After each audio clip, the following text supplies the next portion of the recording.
family and fellow Cougs. My name is Herman Cain, and I am the chapter founder and president of Young Americans for Freedom at the University of Houston. Thank you all for coming tonight. Before we kick back with Cain, I would like to thank Herman Cain himself, as well as his staff, who have remained diligent and kind during our time spent working together. As it is both an honor and a privilege to be able to introduce to you all a role model of note, the man you came here tonight to watch and to listen and to learn from, a man of distinction, Mr. Herman Cain. Herman Cain grew up in Atlanta, Georgia, with loving parents and little else. They knew that their hard work was the key to achieving their American dreams and passed this on to their sons. Herman graduated from Morehouse College with a degree in mathematics in 1967. Herman continued his education by earning his master's degree in computer science from Purdue University, while working full-time developing fire control systems for the Department of the Navy. Though Herman Cain enjoyed using his talents as a civilian employee for the Navy, he gravitated towards business, where he would be successful as a CEO and sit on the board of directors for several multi-million-dollar national corporations. His professional successes garnered the respect and admiration of industry peers who named him the president of the National Restaurant Association. Under Herman's administration, the group grew significantly and began to lobby for the interests of America's restaurateurs and small business owners. And in 1996, Herman Cain was presented the prestigious Horatio Alger Award. Thereafter, Herman soon became the host of his own radio talk show. Today, as former Republican candidate for the presidency and seasoned business leader, he remains an active and outspoken voice for conservative issues. In January 2013, Herman began the next phase of his life's journey with the start of the national syndicated Herman Cain talk show. To complement the radio show, Herman also established www.hermancain.com, which offers a constant flow of commentary, news, audio, video, humor, and reader-listener interaction. In the words of Herman Cain, nobody motivates today's workers. If it doesn't come from within, it doesn't come. Fun helps remove the barriers that allow people to motivate themselves. Now considered the rebels of our generation, Young Americans for Freedom continues to build its future with ancient glory, both nationally and on the global scale.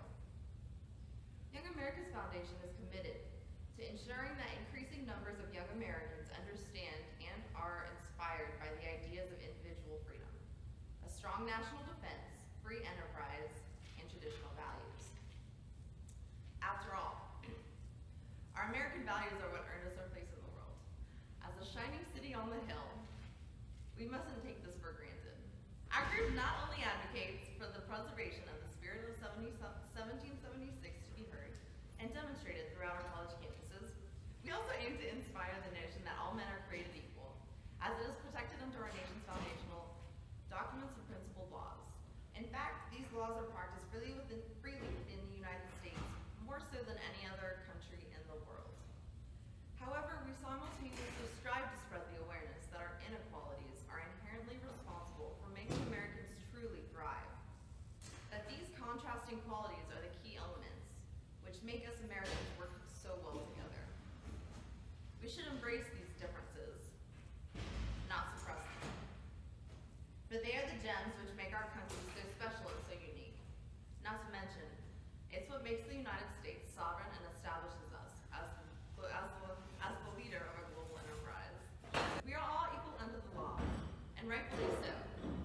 But we were not born equal. We were created equal. Our conflicting characteristics, ambitions, goals, dreams, interests, aspirations, our diversity is what truly makes this country continue to grow economically and prosper strategically in peace. If we were all equal, we would never pursue our own version of the American dream, for we wouldn't have the freedom to do so. Thus, our inequalities are what drive capitalistic societies into becoming the fairest and most efficient systems of government in the world. As you will learn during today's lecture, Mr. Cain is and has always been the author of his own life. In the words of Mr. Cain,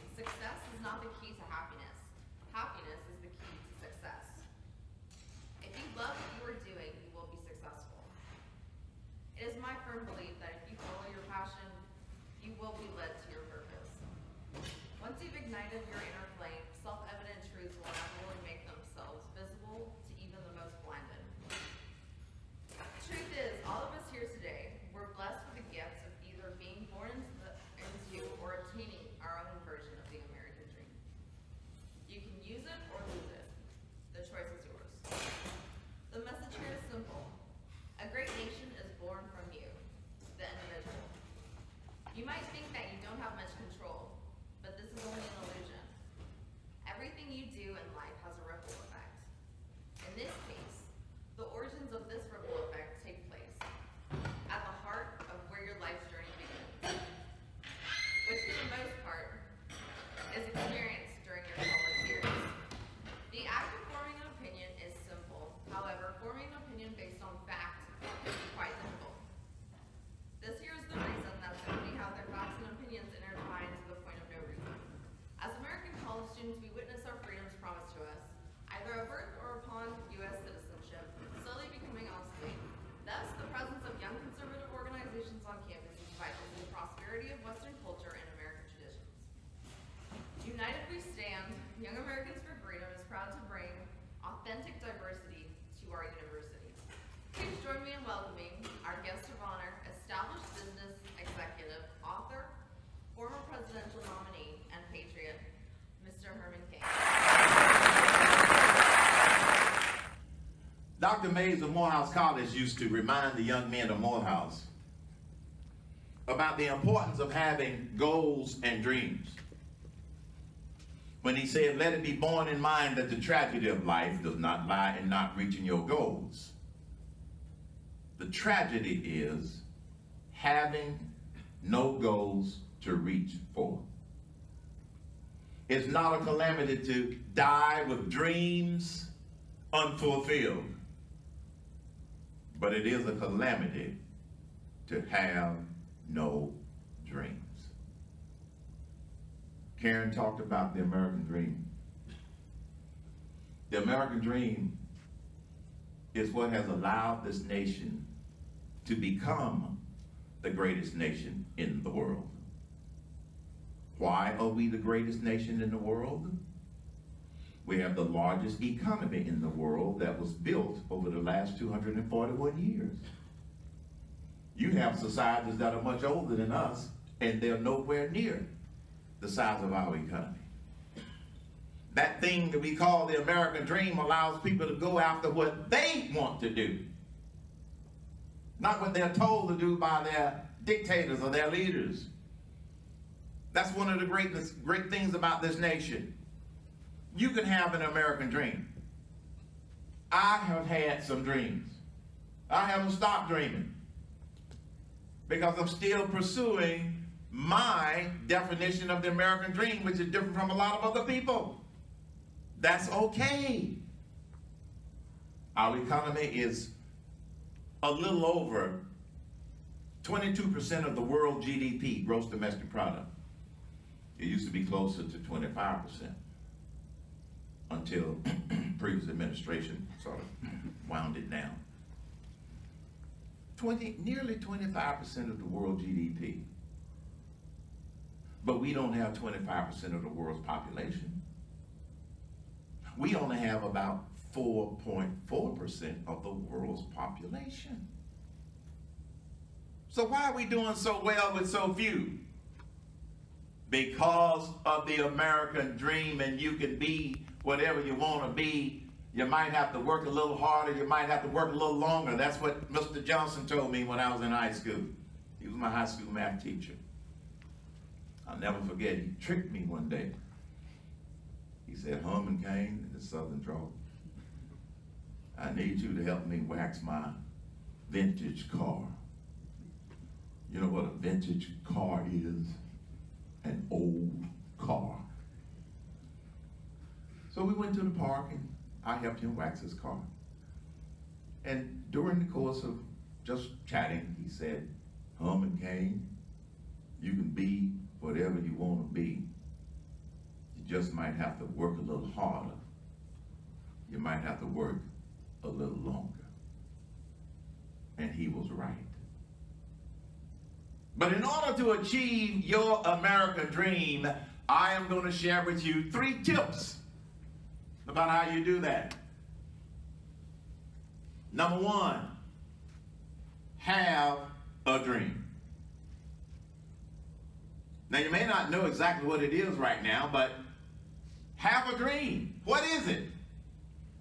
What do you feel passionate about that you want to achieve? Finishing the University of Houston is a goal. It might have been a dream for your parents and your grandparents, but it's a goal for you. You know exactly what you need to do. You know exactly what courses you need to take. You know exactly what courses you need to pass. You know how many credits you need. And then you get your degree. That's a goal. But what is your dream? What is it out there that you want to do or be that you can't quite figure out how you're going to get there? Because the difference between a dream and your latest goal is something called faith. Faith is what connects your goals, which you can define, with your dream, which you may not know exactly all of the steps. I grew up in Atlanta, as Karen said. I was blessed with a mom and a dad who believed in God, they believed in themselves, and they believed in this thing called the American dream.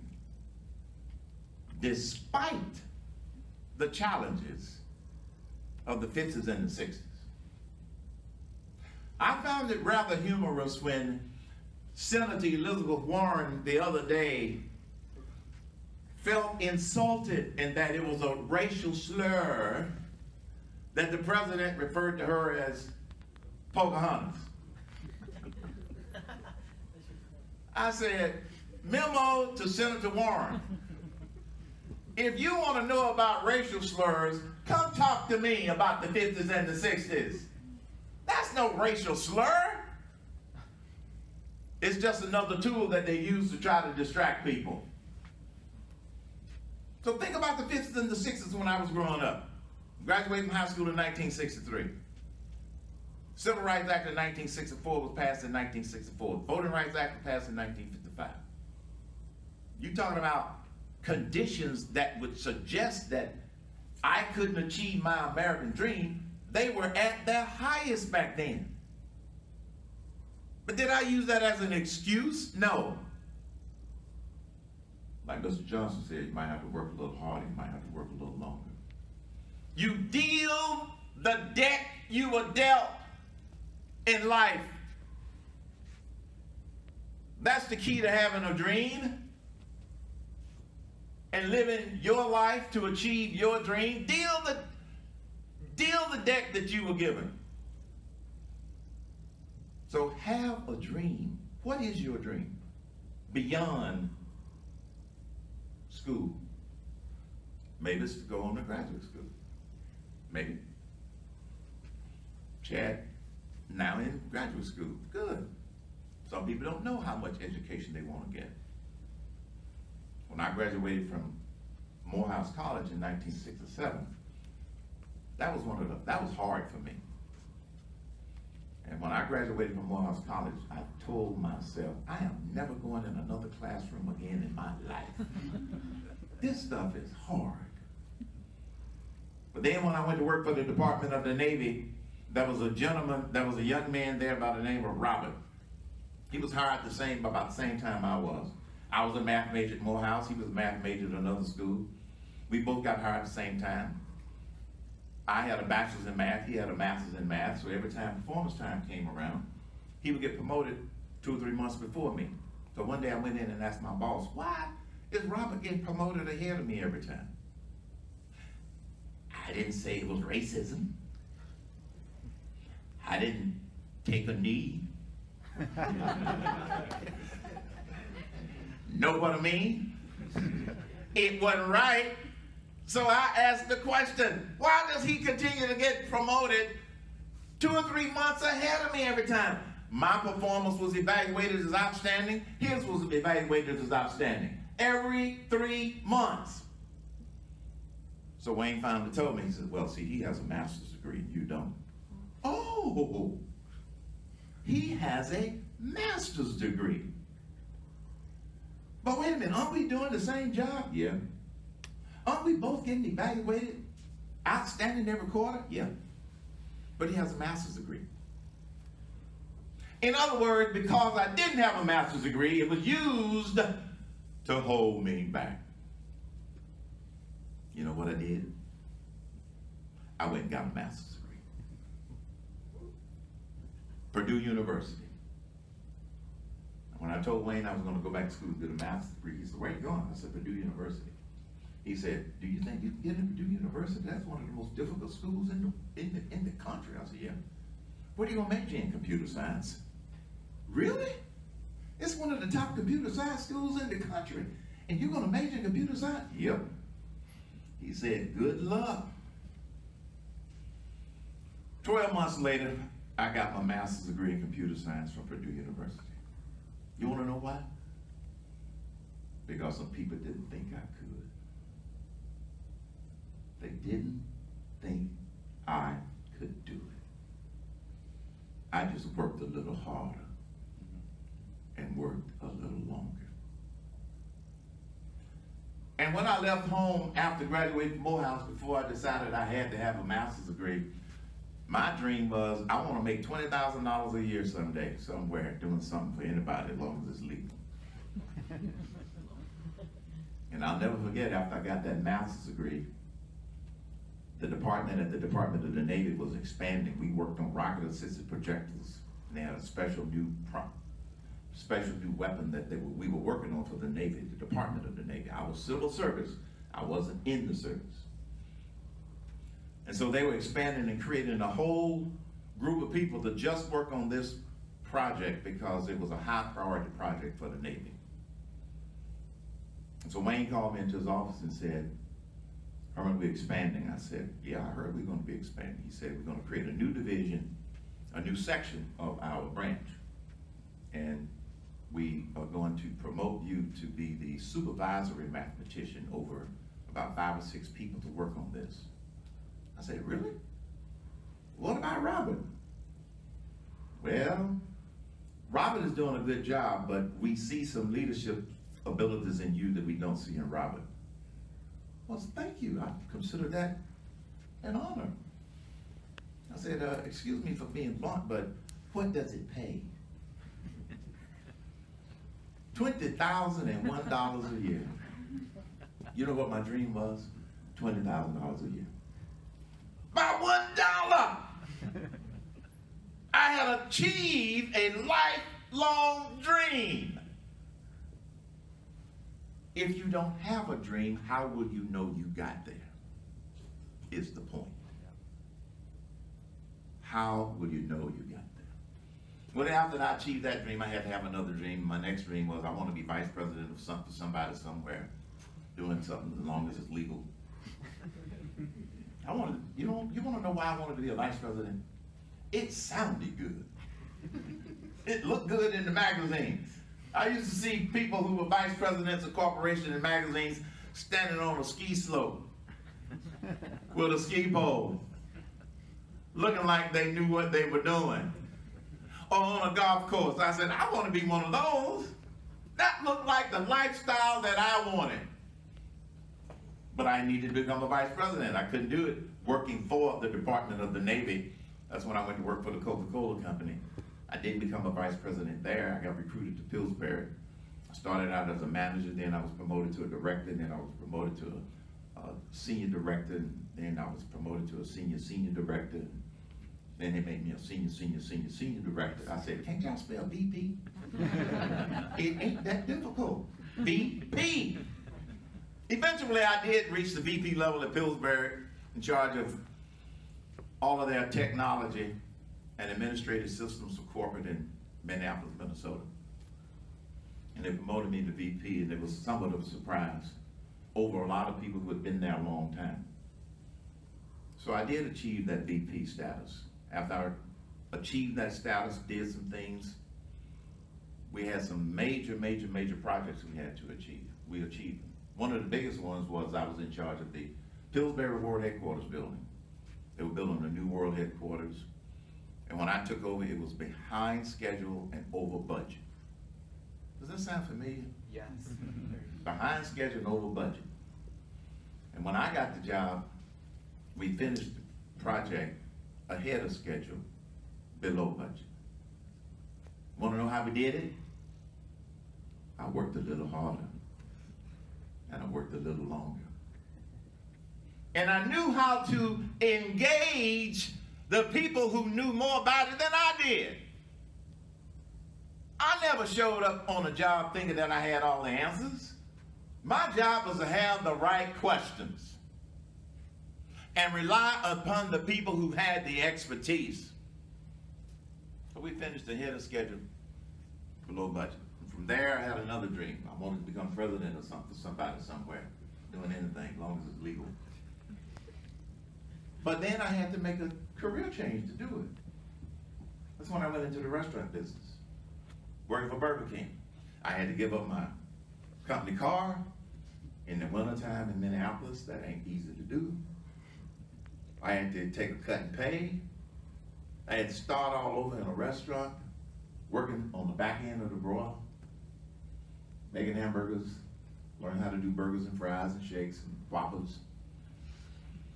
My friend said, "You lost your mind. You got the status of VP and you're gonna go and work in a Burger King restaurant?" Yeah. Why? Because I'm pursuing my dream. It's not yours.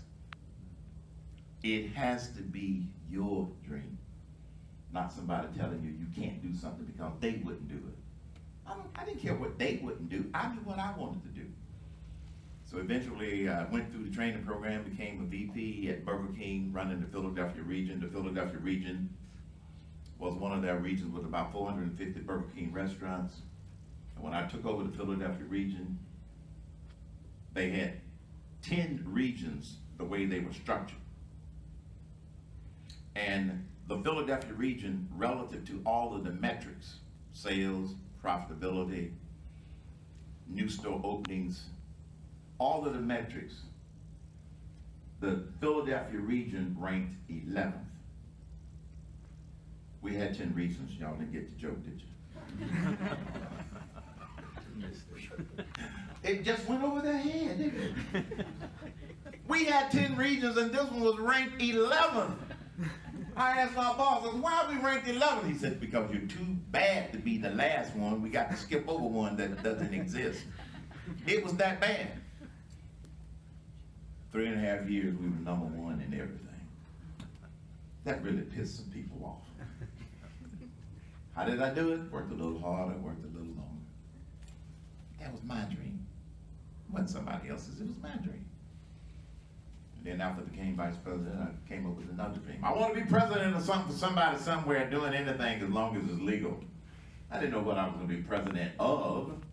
I liked the title, the prestige, the money, the pay, the bonus, the lifestyle. Yes, I was very materialistic, and I ain't ashamed of it either. Well, I can remember going to school in elementary school, and we only ate lunch in the cafeteria once a week. That was the only day of the week, Friday, that my dad could afford to give my brother and I a quarter. The rest of the time, we had to take a brown bag lunch that Mom made from leftovers the previous day. But on Friday, Dad would splurge and give us a quarter. That's all it costs for lunch. You can't buy lunch anywhere now for a quarter. And so, yeah, I wanted to make a lot of money as part of my quest for my dream. And then in 1986, they pulled me out of Burger King as a VP and appointed me president of Godfather's Pizza in Omaha, Nebraska. Had I ever made a pizza? No. Had I ever been in Omaha? No. Were there any black people in Omaha? I didn't know. Now, this is a true story, y'all. I can't make this stuff up. I remember they sent a memo to Godfathers announcing the new president, Herman Cain. Gave a little bit about my background, etc. But back then, they weren't big on putting pictures on memos. They just put a lot of words on the memo. You got a new president. So I showed up on April 1st, 1986. Yep, April Fool's Day. And the executive vice president called a meeting of all of the employees there in the office. And we went in and he introduced me to the people. He said, "You've heard that we have a new president. Here you have the new president, Herman Cain." I walked in the door and you could see mouths drop open, expressions of, what? And so, in order to sort of break the ice, there was a young lady who worked for the corporate office over in the finance and accounting area. And that morning before the meeting, I went to the break room to get some coffee and a donut or whatever. So this young lady named Lori was there. And so in the break room, I said, hello, how are you? She said, I'm fine, how are you? She said, are you new here? I said, yes. I said, where do you work? She said, I work over in finance and accounting. I said, oh, okay. She said, you're new? Yeah. She said, what do you do? I said, I'm the new president. She said, I've heard every pickup line in the world. And you're gonna tell me you're the new president. And she left the break room.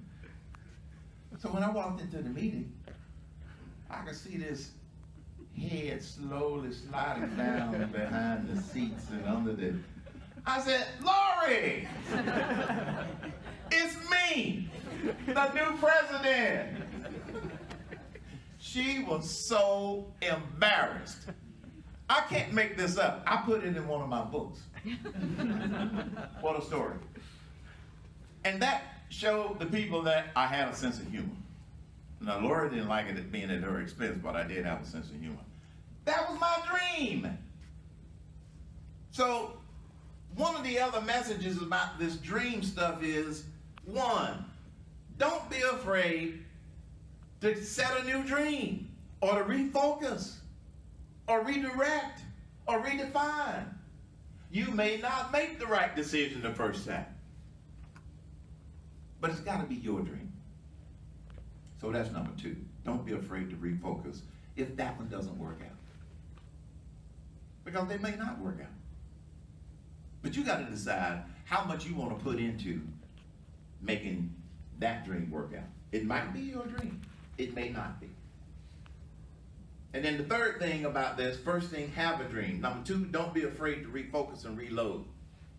When I went from a VP at Pillsbury, took a cut in pay and benefits to become a crew member at Burger King, I had to refocus and reload. I wasn't afraid to start, quote unquote, over in terms of what I was doing. Because I was doing it so I could be on a path to what my new dream was. And then the third thing about this thing called American Dream is expect zigzags, speed bumps, and potholes. It's not a straight line. You're going to run into some rough times, some speed bumps, some potholes. You may be trying to graduate in 4 years. It might take you 4 years and another semester. I had a deal with my kids. Take 4 years and another semester. I ain't paying but 4 years. It was a 4-year plan. I said, I'll pay for summers in between, but you will graduate in 4 years. Both of them had to go to summer school to graduate. It could be filled with speed bumps, zigzags. When I graduated from Morehouse and I had one dream and another dream, I didn't know how I was going to get there. But it wasn't a straight line. There was some zigs and some zags. Had to do a lot of moving. Moved from Atlanta to Dogden, Virginia when I got my first job, from Dogden, Virginia back to Atlanta to work for Coca-Cola. Then we moved again to go to Minneapolis, Minnesota. It was cold up there. Then we had to we moved back. Then from there we moved to New Jersey. From there we moved to Omaha, Nebraska, and spent about 14 years in Omaha, Nebraska, and then moved back to Atlanta in 2000 because that's where I knew we wanted to settle. And we did. When I went back to Atlanta, I thought that I was through dreaming. I thought I was done with my career. I'd had fun, achieved everything I wanted to do.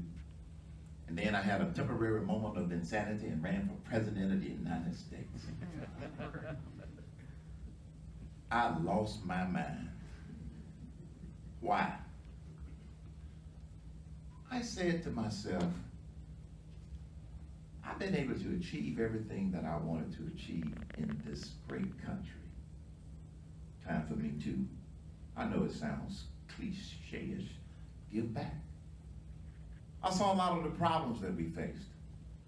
We lacked bold leadership out of Washington, D.C., so I took a stab at it. You talking about zigs, zags, potholes? It's a blood sport. But that doesn't mean that you shouldn't try it. It's a blood sport.